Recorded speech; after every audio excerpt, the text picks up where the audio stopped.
एकादशी का महात्म्य। युधिष्ठिर ने पूछा, वासुदेव, आषाढ़ के कृष्ण पक्ष में जो एकादशी होती है उसका क्या नाम है? कृपया उसका वर्णन कीजिए। भगवान श्री कृष्ण बोले, मूर्ख श्रेष्ठ, आषाढ़ के कृष्ण पक्ष की एकादशी का नाम योगिनी है। यह बड़े बड़े पातक का नाश कराने वाले हैं। संसार सागर में डूबे हुए प्राणियों के लिए यह सनातन नौका के समान है। तीनों लोकों में यह सारभूत व्रत है। अलकापुरी में राजाधिराज कुबेर रहते थे। वो सदा भगवान शिव की भक्ति में तत्पर रहने वाले थे। उनके हेममाली नाम वाला एक यक्ष सेवक था जो पूजा के लिए फूल लाया करता था। हेममाली की पत्नी बड़ी सुंदरी थी। उसका नाम विशालाक्षी था। वह यक्ष कामपाश में आबद्ध होकर सदा अपनी पत्नी में आसक्त रहता था। एक दिन की बात है, हेममाली मानसरोवर से फूल लाकर अपने घर में ही ठहर गया और पत्नी के प्रेम का रसास्वादन करने लगा। अतः कुबेर के भवन में न जा सका। इधर कुबेर मंदिर में बैठकर शिव का पूजन कर रहे थे। उन्होंने दोपहर तक फूल आने की प्रतीक्षा की। जब पूजा का समय व्यतीत हो गया तो यक्ष राज ने कुपित होकर सेवक से पूछा, यक्ष दुरात्मा हेममाली क्यों नहीं आ रहा है? इस बात का पता तो लगाओ। यक्ष ने कहा, राजन, वह तो पत्नी की कामना में आसक्त हो अपनी इच्छा के अनुसार घर में ही रमण कर रहा है। उनकी बात सुनकर कुबेर क्रोध में भर गए और तुरंत ही हेममाली को बुलवाया। देर हुई जानकर हेममाली के नेत्र भय से व्याकुल हो रहे थे। वह आकर कुबेर के सामने खड़ा हुआ। उसे देखकर कुबेर की आंखें क्रोध में से लाल हो गई। वो बोले, ओ पापी, ओ दुष्ट, ओ दुराचारी, तूने भगवान की अवहेलना की है। अतः क्रोध से युक्त और अपनी उस प्रियतमा से वियुक्त होकर इस स्थान से भ्रष्ट होकर अन्यत्र चला जा। कुबेर के ऐसा कहने पर वह उस स्थान से नीचे गिर गया। उस समय उसके हृदय में महान दुख हो रहा था। क्रोध से सारा शरीर पीड़ित था, परंतु शिव पूजा के प्रभाव से उनकी स्मरण शक्ति लुप्त नहीं होती थी। पातक से दबा होने पर भी वह अपने पूर्व कर्म को याद रखता था। तदनंतर इधर उधर घूमता हुआ वह सर्वोत्तम श्रेष्ठ मेरुगिरी के शिखर पर गया। वहाँ उसे तपस्या के कुंज मुनिवर मार्कंडेय जी का दर्शन हुआ। पाप कर्म रही यक्षों ने दूर से ही मुनि के चरण में प्रणाम किया। मुनिवर मार्कंडेय ने उसे भय से कपित कांपते देख परोपकार की इच्छा से निकट बुलाकर कहा, तुझे क्रोध के रोग ने कैसे दबा लिया? तू क्यों इतना अधिक निंदनीय जान पड़ता है? यक्ष बोला, मुने, मैं कुबेर का अनुचर हूँ। मेरा नाम हेममाली है। मैं प्रतिदिन मानसरोवर से फूल ले आकर शिव पूजा के समय कुबेर को दिया करता था। एक दिन पत्नी सहवास के सुख में फंस जाने के कारण मुझे समय का ज्ञान ही नहीं रहा। अतः राजाधिराज कुबेर के कुपित होकर मुझे शाप दे दिया, जिससे मैं क्रोध से आक्रांत होकर अपनी प्रियतमा से बिछुड़ गया। मुनि श्रेष्ठ, इस समय किसी शुभ कर्म के प्रभाव से मैं आपके निकट आ पहुँचा हूँ। संत का चित्त स्वभावतः परोपकार में लगा रहता है।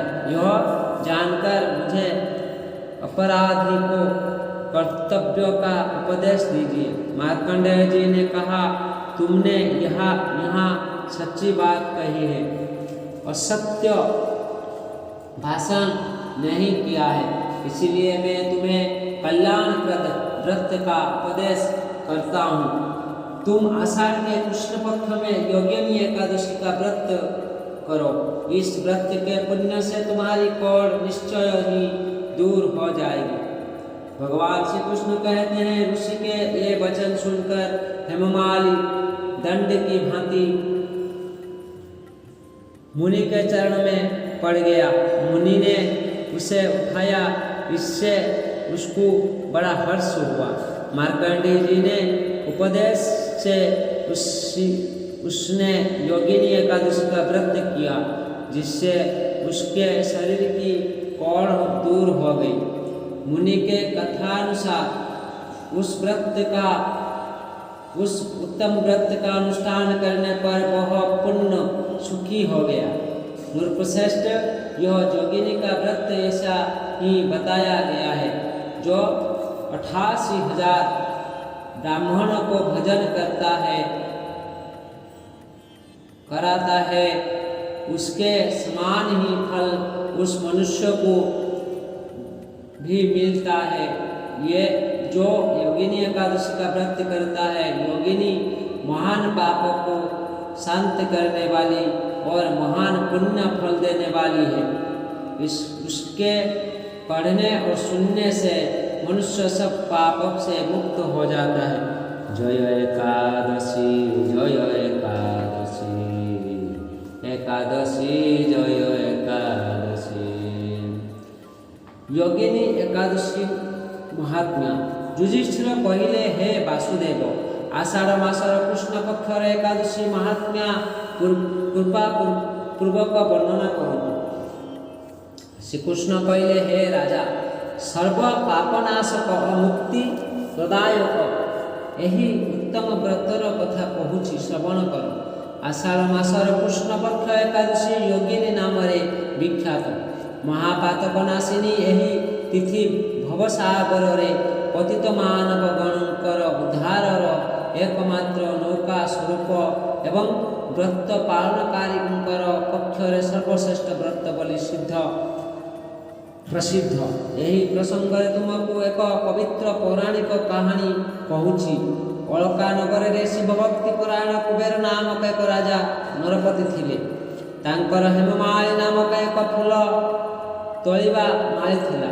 से प्रतिदिन शिव पूजा निमित्त मान सरोवर रू फूल तोली यक्षराज कुबेर को दिए।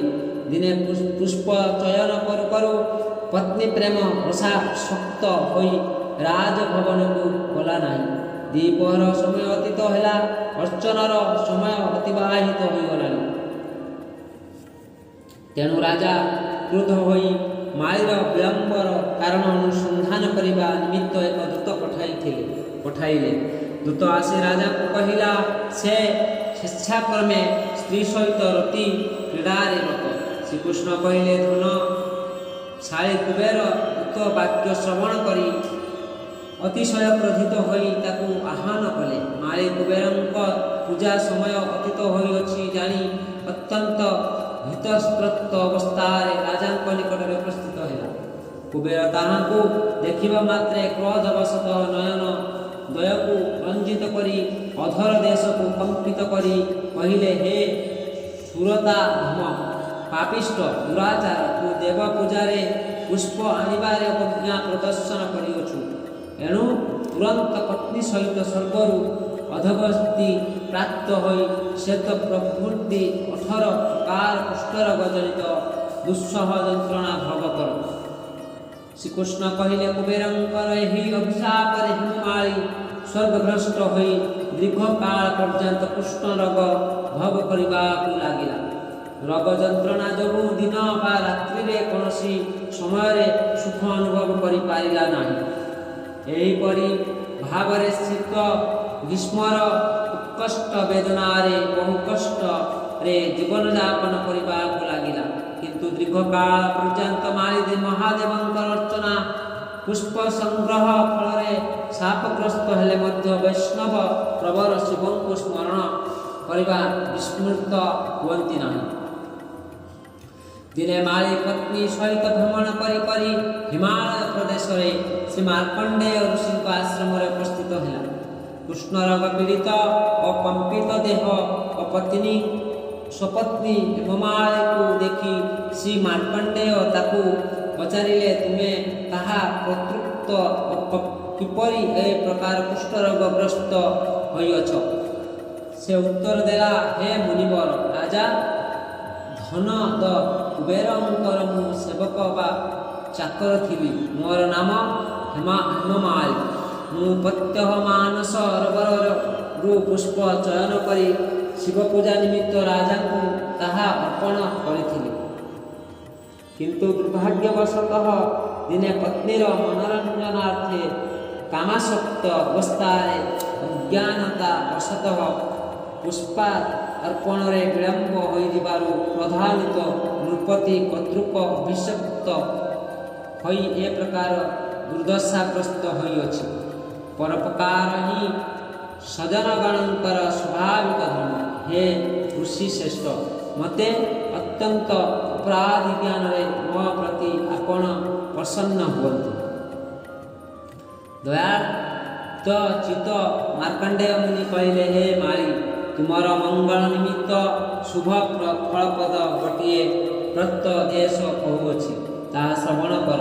ଆଷାଢ଼ ମାସର କୃଷ୍ଣ ପକ୍ଷରେ ଯୋଗିନୀ ନାମକ ଏକାଦଶୀ ବ୍ରତ ଭକ୍ତି ଭାବରେ ପାଳନ କର। ଏହି ପୁଣ୍ୟବ୍ରତ ପ୍ରଭାବରେ 18 ପ୍ରକାରର କୁଷ୍ଠ ବ୍ୟାଧିରୁ ମୁକ୍ତ ହେବ। ଶ୍ରୀକୃଷ୍ଣ କହିଲେ, ଋଷିଙ୍କର ଉପଦେଶ ବାକ୍ୟ ଶ୍ରବଣ କରି ମାଳି ତାଙ୍କୁ ସାଷ୍ଟାଙ୍ଗ ଦଣ୍ଡବତ ପ୍ରଣାମ କଲା। ପରେ ଅତିଶୟ ଆନନ୍ଦ ସହକାରେ ସେହି ଆଦେଶାନୁସାରେ ନିଷ୍ଠାର ସହିତ ଯୋଗିନୀ ବ୍ରତ ପାଳନ କରି ସମସ୍ତ ପ୍ରକାର ରୋଗମୁକ୍ତ ହେଲା ଏବଂ ପତ୍ନୀ ସହିତ ସୁଖରେ ଜୀବନଯାପନ କରିବାକୁ ଲାଗିଲା। ହେ ଯୁଧିଷ୍ଠିର, ଏହିପରି ବ୍ରତ ବା ସ୍ୱର ମାହାତ୍ମ୍ୟ କୀର୍ତ୍ତନ କରି ଏହି ବ୍ରତ ପାଳନକାରୀ 88 ସହସ୍ର ବ୍ରାହ୍ମଣ ଭୋଜନର ଫଳ ପ୍ରାପ୍ତ ହୋଇଥାଏ। ଯେଉଁ ବ୍ୟକ୍ତି ଏହି ମହା ପାପନାଶିନୀ ଅପୁଣ୍ୟ ଫଳଦାୟିକା ଯୋଗିନୀ ଏକାଦଶୀର କଥା ପାଠ ଏବଂ ଶ୍ରବଣ କରିବ, ସେ ସର୍ବପାପରୁ ମୁକ୍ତ ହେବ। ଜୟ ଏକାଦଶୀ, ଜୟ ଏକାଦଶୀ, ଏକାଦଶୀ ଜୟ